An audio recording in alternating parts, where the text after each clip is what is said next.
Welcome करुच्ची आपण शिखाऊ creation channel को आशा करुच्ची आपण बहुत ही भले थे मुझे बहुत भल अच्छी चलते स्टार्ट करवा आज ब्लॉग। जय सन्यासी गुरु, जय बागेश्वर धाम, जय बालाजी महाराज। समस्त को भलरे रखु आपण पाद तले कोटि कोटि प्रणाम।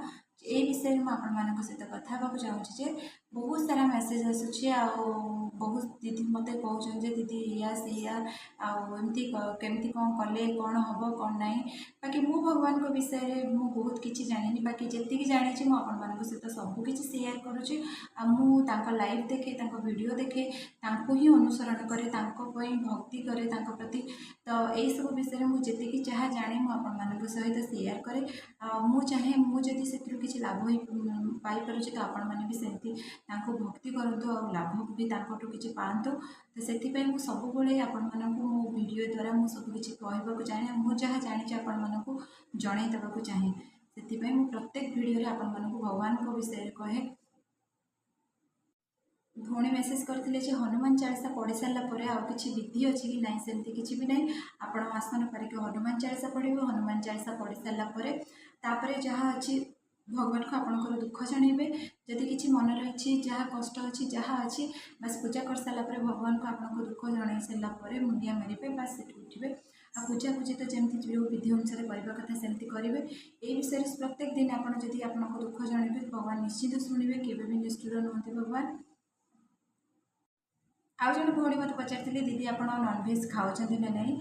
हाँ मुझे नॉनभेज खाए कहीं नॉनभेज खाइबाटा एत भी पसंद करूनी बाकी खाऊँगी केतबेले केमती कारण मोर टोटाल नॉनभेज उपर पूरा घृणा आसीगला जब भगवान प्रति माने आस्ते आस्ते मोर बहुत सारा भल पाइबा बढ़ुची तो मत आइंस प्रति से घृणा हो जाऊँ मुझे जानी कहीं कौन भगवान प्रति भल पाइबा बढ़ुची तो आइंस प्रति घृणा ही ऑटोमेटिक हो जाऊँ किसी समय मैंने किसी दिन भितर मैंने छाड़देवी बोली भावुची कहीं जेहेतु प्रेगनेंसी टाइम अच्छी तो मत कदापि भी छाड़ी हेनी कि मुझे छाड़ी भी पारिनी जिते चेष्टा कले भी छाड़ी पारिनी डॉक्टर तो फास्ट रागिबे तो से अनुसार मु आइंस को एवं कंटिन्यू रखी किंतु किसी दिन भितर मुझे छाड़ा बहुत चेष्टा करी जेहेतु मुझे एत बड़ भगवान को पूजा करुँचे से एत बड़ पावरफुल भगवान आपण मैंने जानी तो ये आइंस खाइबा ये पूजा कले से केवे भी शांति हेनी मुझे निजे भी रियलाइज कर कौन करी परिस्थिति आर दास हो सब जिनस करुँची।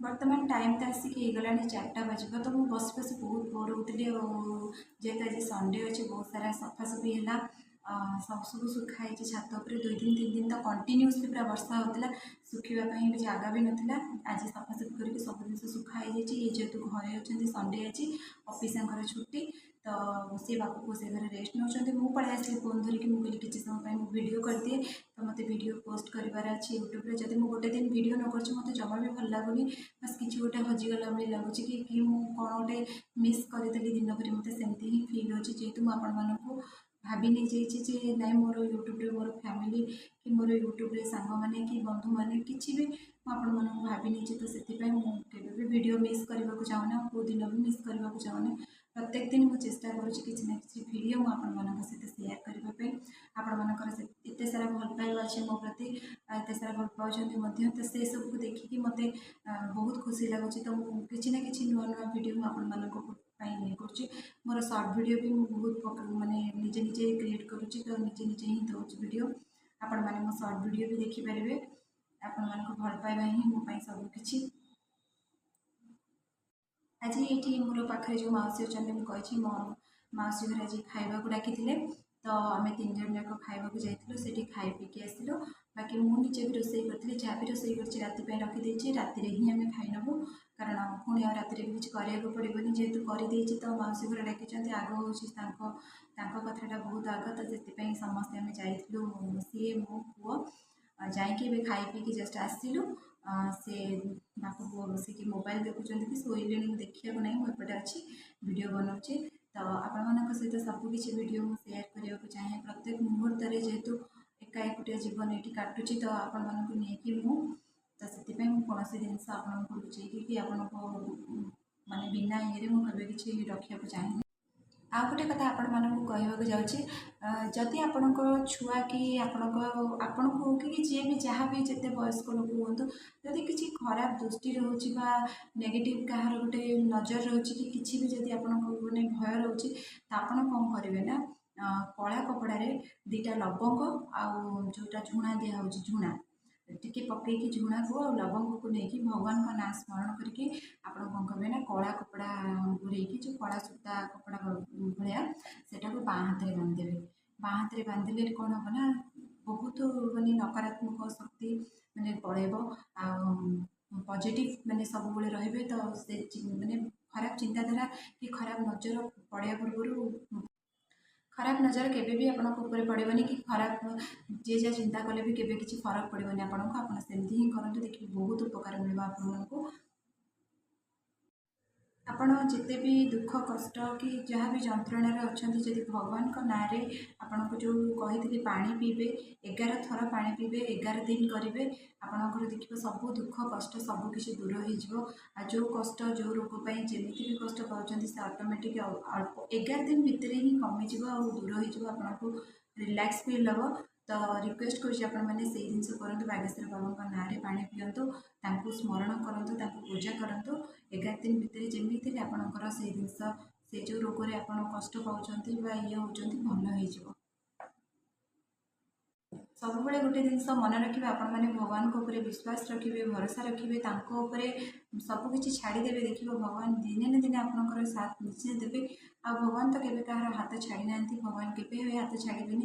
କାହିଁକିନା ବାଗେଶ୍ୱର ବାବା ଏମିତି ଜଣେ, ତ ଆପଣ ଘରେ ବସିଥିବା ମାନେ ଦୁଃଖ କଷ୍ଟକୁ ସେ ବହୁତ ଜଲ୍ଦି ଶୁଣି ନିଅନ୍ତି।